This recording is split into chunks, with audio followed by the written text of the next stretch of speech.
Hey everyone, welcome back to Topher Drives. Today we're back in my 1998 Lexus GS400 and we're going to give you guys some ownership first impressions, and I'm here with my girlfriend Emily today. We're going on a small road trip, not a full road trip, but we're going about 45 minutes south down to Ohio to get some Raising Cane's. We're going to take the GS400. It's just now starting to flurry, but we're going to take you guys along with us. If you weren't here for the intro video, I just bought this 98 Lexus GS400 from Copart. I did some minor front end work, did a new hood, front bumper, put some GS300 wheels on with some Bridgestone Blizzak WS90s, which we may end up needing today if this snow picks up. But the car's dirty. I haven't had a chance to clean it yet because I have just been driving it. I've put probably a couple hundred miles on this car at this point, and I do have some more ownership impressions for you guys. So go and check out the first video on this car if you're curious to see a full in-depth walk around and my first impressions on it. But it's freezing. We're going to get in the car and we're going to get going. Now, a couple of things. Are you unlocked over there? Okay. Couple of things that I've done since the first video. I put the wipers back into their normal position, as a lot of you advised me on, so thank you for that. And Keone from Cap's Garage put some new lower ball joints on the car, so that explains why the alignment is a bit off. I've got to go get an alignment, but now I'm not worried about the front wheels falling off while I'm driving.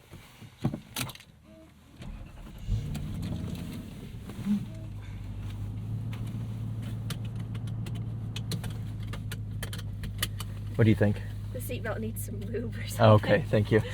We're gonna stop and get some gas on our way to the highway here, and we'll do a bit of a fuel economy test. Now the EPA rates this GS400, or I should say rated this GS400 at 23 mpg on the highway, but some updated reports have come out rating it closer to 21 mpg, so we'll see what we actually do. We'll brim the tank with some premium, and we'll do our own little fuel economy test. Petrol. You can hear the tape player. We're gonna just shut that off for a second. I got a tape to aux adapter here for my phone, and this Nakamichi sounds super good. Maybe we'll do a little sound system test with some copyright-free music on the way back.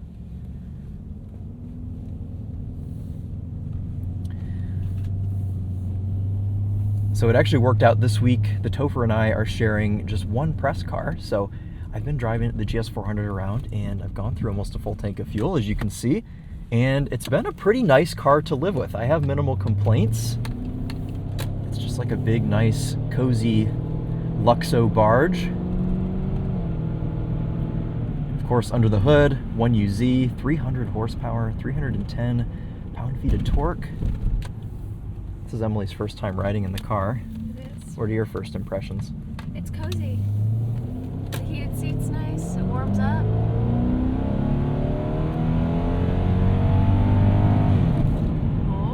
It's kind of quick. It is kind of yeah. quick. And it makes like the fun little blah, like the ZF fart between gears, which is cool. I had a lot of people in my comments telling me there's some sort of trick you can do. You can like drop the transmission pan and make it shift faster or something, which maybe like super far down the road, if I'm really bored with the car, I'll entertain that. But I'm kind of happy with how it drives right now. I don't really have any complaints with the actual driving dynamics, driving feel. The only thing I do still want to do is get a proper exhaust for the car, so stay tuned for that. I'm sure that'll happen eventually. Otherwise, though, quite good. I'm surprised actually at kind of the, what's the word? The sportiness almost, and I didn't necessarily realize that this was marketed and pushed as a sports sedan back in 1998. So it's not, you know, while it is cozy, while it is soft, it isn't as cozy and soft as I expected. You know, you would have had to step up to an LS400 to get maximum levels of cushiness.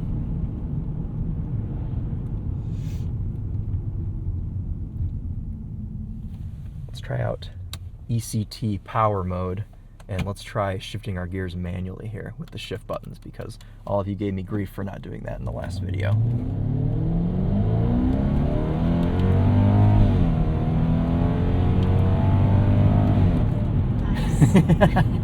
So the shift buttons are kind of more of a suggestion, but you do actually have a display up here. We'll put ourselves into fifth gear there, top gear, that tells you what gear you're in, so that's pretty neat. This car feels so modern for what it is. I mean, Really just everything about it that was interesting. It's F-150 going Mach Jesus. My goodness. I always wonder what people are in a hurry to do. They probably have to. That's possible.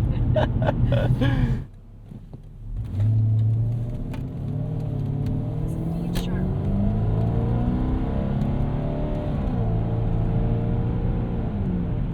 Man, rusty exhaust makes for a cool noise. Yeah. I wonder if I'm being a bit obnoxious with this car, but it's fine. There are some other components that are a little bit tired, and that's, you know, what some of these noises are in the front end, but most importantly, we took care of the item that is prone to failing. The pump in the middle never takes my card for some reason, so we're gonna go to the end pump. Oh, so is the church van. Okay, I guess we're going right here. The middle pump that doesn't take my card. Or maybe it's the end pump that doesn't take my card. I don't know. One of these pumps doesn't work, so I guess we'll see if it's this one. All right, so we're just under a quarter tank now. I'm gonna brim the tank, and then we'll brim the tank again once we get off the highway, once we've done our trip, and we'll see what kind of fuel economy we got in the GS400. And scene. So we do have a button here to pop our fuel door.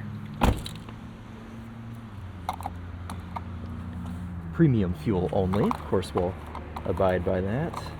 I've only ever run premium fuel in all the Lexuses that I've owned. Some people say you don't have to, but I always do.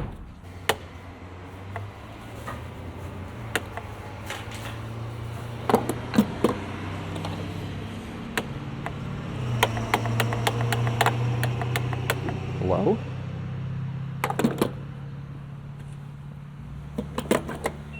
There we go. GS400's got about a 20-gallon tank, so we'll see how much fuel we take. Just over 14 gallons going in there, $57 to brim the tank here on the GS400. All right. I'm predicting we're gonna do somewhere in the mid-20s. I'm gonna be optimistic for this car, maybe somewhere close to the original estimate of 23. You can only hope. Another question I had for the GS gurus: why do you think my power up-down steering column doesn't work? It telescopes just fine, but it doesn't go up or down. It's stuck in the all the way up position, which is great for filming because that's where I would have it anyways, but for day-to-day use, it would be nice to lower it down a bit. All right, so let's go ahead and reset trip A to 0. We'll keep an eye on that as we go. And let's go ahead and hit the road. Trailblazer SS, nice. Oh my god. Oh yeah. V8 brother. Yeah. This might spoil our fuel economy just a bit. Just because I want to hear my V8 motor.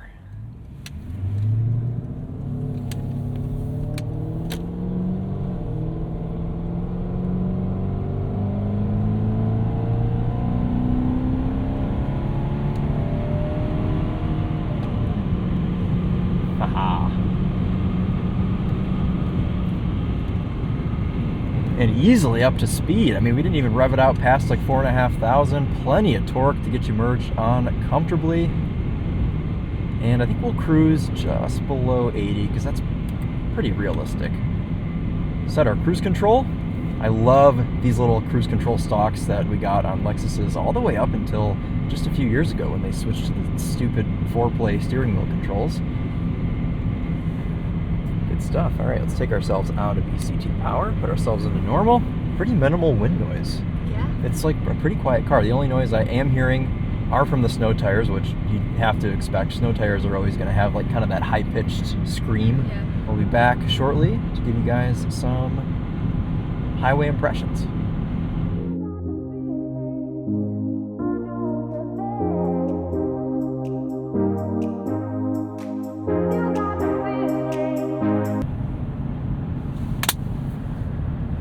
Thank you. Okay, coming up on just about 50 miles here, and the GS400 has been just a treat. It's cozy. Yeah, what do you think? What are your passenger impressions? Because they've already got my impressions on this car for the most part. Yeah, I'm comfortable in this seat. It's been a smooth ride. That's good. Of course. Yeah, I miss the days of like big cozy seats. And you know what? I'll say Lexus leather holds up. And this is still a pretty soft material. I do have to clean it because the door panel is kind of gross still. And I still have not done a once over on this car. I'm excited to like get it detailed and just have it looking at its very best. But yeah, everything's good here. Ride quality, NVH. The Nakamichi 7-speaker sound system is seriously impressive, and I'm going off of just assuming that this car still has its factory speakers. Of course, I don't know because I haven't pulled the door panels off to check, and I don't know the previous owner of this car, so I have no idea if they put a different sound system in it. However, my 03 GS400 that I had an excellent sound system, so I'm going to go ahead and assume that these are indeed the factory speakers in this car, and they sound great. I mean, just 7 speakers, 4-door speakers, 2 tweeters, and a subwoofer on the rear deck, and should we go to Waffle House instead? oh my god. Also, after 50 miles, we have just dipped below full on the fuel gauge, so excited to see what this thing manages. It smells quite industrial. Could be my it's car. Burger King. Oh, it's Burger King. Why are Burger Kings always on fire? I'm not even trying to be funny. You can always see like a cloud of white smoke around Burger Kings. I guess it's because they use like an actual grill and it vents. The last Burger King experience I had, I got a chicken sandwich and it was soaking wet. Oh. Like it was dripping water. Good. Did you see it? Good V8 noises. Yes, I see it. Ah. Thank you for that. You're welcome. That was good. Oh, and the Perrysburg Rosas. Should I turn at this light? Yes, we should. You want to go to Yum Yummy? No.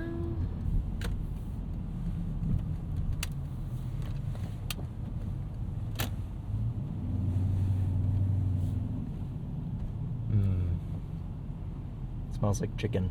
Yummy.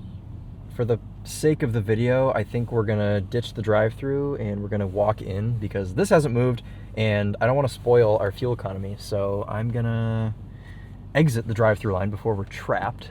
There's nowhere else to go. Right. Now, I do wish I had a parking brake. Do you not? Parking brake, well I do, but it's broken. Also, this works very well as a food tray. Center console is literally the perfect size to hold some Cane's chicken. So good. Okay, exiting Cane's. Delicious. Worth it. Worth it. Worth the drive.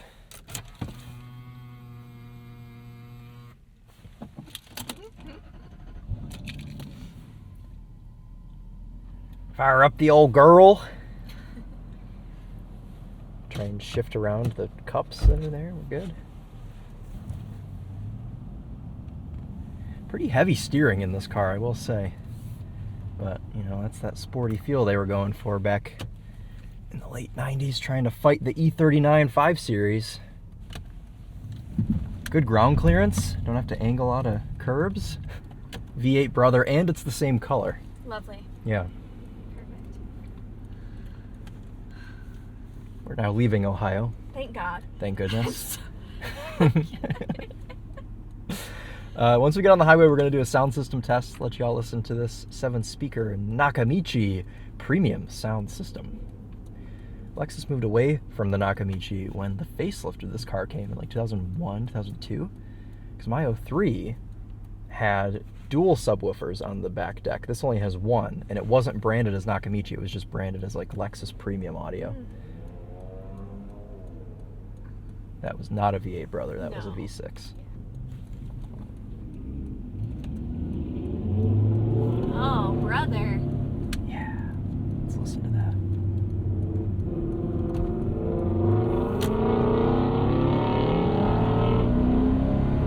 Oh, not quite gonna make it.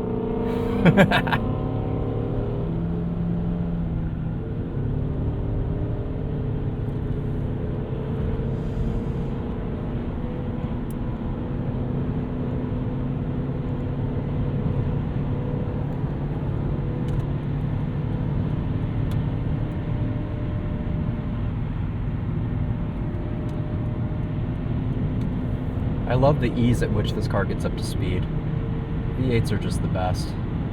So much torque. You don't have to rev them out. Just rev to like 3,000 RPM and it gets you up to 80 miles per hour. So even though we're in Ohio and we can only go 65. All right. Set our cruise.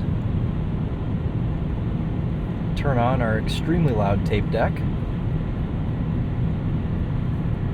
I guess it doesn't seem as loud when the car is rolling. I can't even hear it. All right, and I'm gonna get the sound system test song queued up for you guys.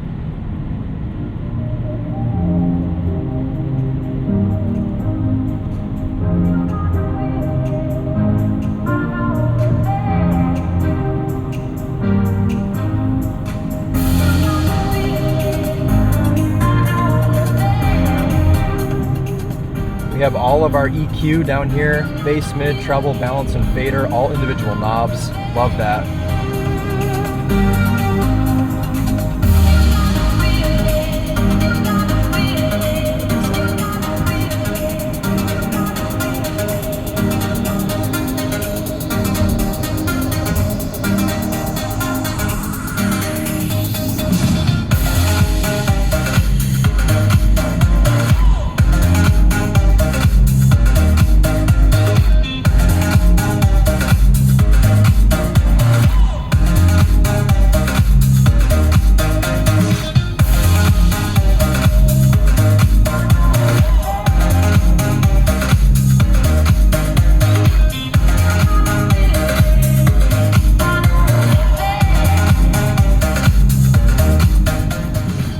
Real Ohio experience. So this sounds pretty good. I've been leaning towards having my bass cranked up just a bit. It kind of gives the music just that much more oomph. Some of these old systems are not super bass heavy. And with the bass up about halfway, I think it sounds perfect. And I haven't touched anything else. Everything else seems pretty dialed in from the factory. What do you think? I mean, I'm thrilled with this sound system for a 25-year-old car, 7 speakers. It's just cool. I love a good sound system, and I'm absolutely thrilled with this one.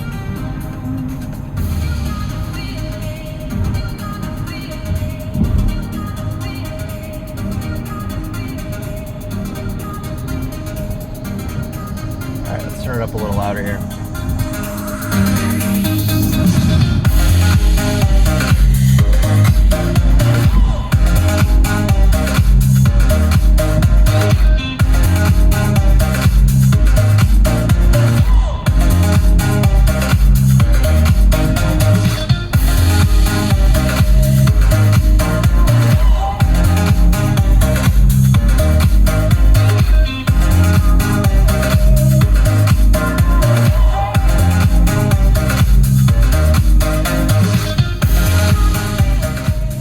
Cool. All right, well, we'll end that. And yeah, just pretty dang impressed and on brand, because the one in my 03 I think was even a little bit better, which makes sense because it was an updated system. But even the sound system in my 03 IS300, that sounds great. And yeah, Lexus has never messed around when it comes to sound systems. I like James May. It's because I am James May. Let's try a bit of passing power here.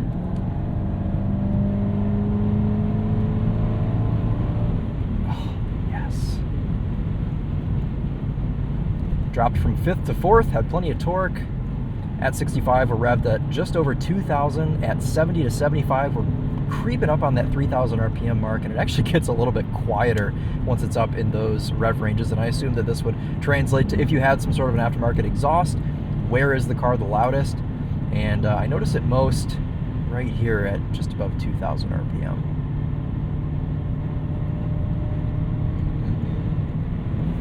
As our 100-mile trip comes to a close, I just want to praise this car a little bit more on how nice, how quiet, and just how straightforward and simple this trip has been today. It's just a really nice car to live with, and I'm looking forward to a lot more miles in this thing. I mean, like, we could whisper in here. It probably sounds loud on camera because it always sounds loud, plus the road. Oh, actually, it's about to get quieter. Hold on. Oh, maybe it didn't get quiet. Not by much. The road got darker. They just repaved all this, but yeah, no, this has been really nice. I don't really have anything bad to say about it. My buddy Patrick that balanced my wheels did a great job. Got no wobbles or shakes going down the road at about 75 miles per hour. And we are just creeping up to 3/4 of a tank of fuel, which tells me we've done around 20 mpg today. I would like to point out that I have electronic seat adjustments and lumbar support. Yes. Okay. So it has lumbar? Yes. What? I don't have lumbar. I have lumbar. Oh wait, no, I do have lumbar. I guess I didn't realize that. Okay, we both have lumbar. That's a good point, because when the TheTopher and I filmed this car, obviously I sat in the passenger seat, and I gave this car praise because it has an up and down adjustment. It does. And a lot of new cars do not. Yeah, the Grand Highlander didn't have. Yeah. I mean, to be fair, this is a luxury sedan, so it has, all of the things, but there are a lot of new cars where passenger seat, you don't get height adjustment. My passenger seat is still manual. It's manual, yeah, with no height adjustment.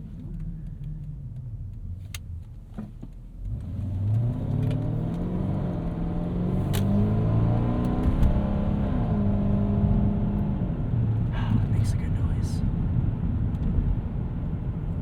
Man, look at that. Okay, my pump opened up, so we're gonna be extra accurate today. Okay, let's go get a proper reading. 98.6 miles. Let's see how we did. Oh, I don't know if I left myself enough room to get out. Let's pop our fuel door. I guess the good thing about this car is I don't really care too much if the door touches the post thing. But why do they put these here, though? It's so stupid. Okay.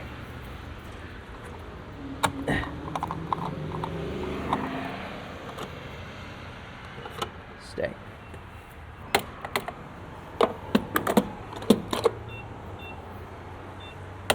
Gotta give this pump all kinds of foreplay to get it to work. 4.195 gallons going in there for our final fill. Let's hop in and see how we did. If I can shoehorn myself back into the car. Okay.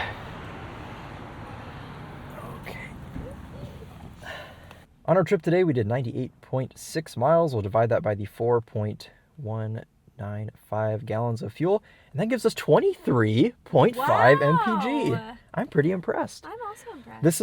This was its initial rating from the EPA when it was new back in 1998, and this is extra impressive because we were averaging about 75 miles per hour the whole time, plus we did some idling, plus we were doing some city driving. So I think if you were just to go straight out 70 miles per hour on the highway, I think 24 or maybe even 25 mpg would be obtainable. But if we go off of this number, 23.5 mpg, and we multiply that by the 19.8 gallon fuel tank, that gives you an effective highway cruising range of almost 500 miles.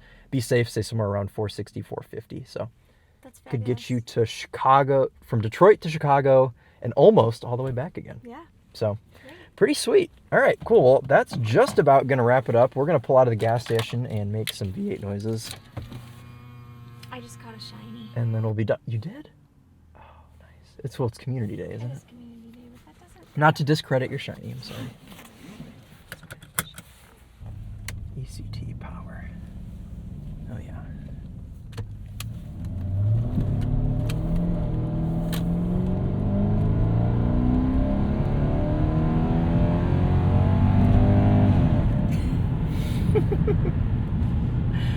Yeah, I like this car. All right, cool. Well, that'll wrap it up for us. If you have any questions about the GS400, any more suggestions, obviously I got a ton of comments on that video. At the time that I'm filming this, 85,000 views on that video. I had no idea that many people were going to be enthusiastic about a GS400. So thank you all if you watched the first video, and if you haven't, I'll have it linked down below, or you can just go to the video that was like 2 before this and it'll be there. But I'm excited to hang on to this car for a little bit. Hopefully it stays on being reliable, and we can get an exhaust, maybe some different wheels and tires for the spring, and just kind of keep driving it, keep putting miles on it. Take it on a proper road trip. Yeah, maybe a proper road trip to Chicago or something, and see how it does there. Maybe like a commute, a living with the GS400, something like that. But any other suggestions, feel free, let me know. And I guess that's it.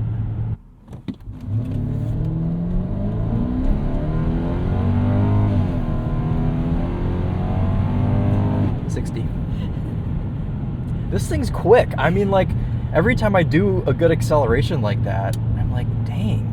I mean, 300 horsepower, which by today's standards is like whatever. But for 1998, 300 horsepower, 310 pound-feet of torque. The transmission shifts plenty fast enough. Yeah. Okay, now that's the real end of the video. Okay.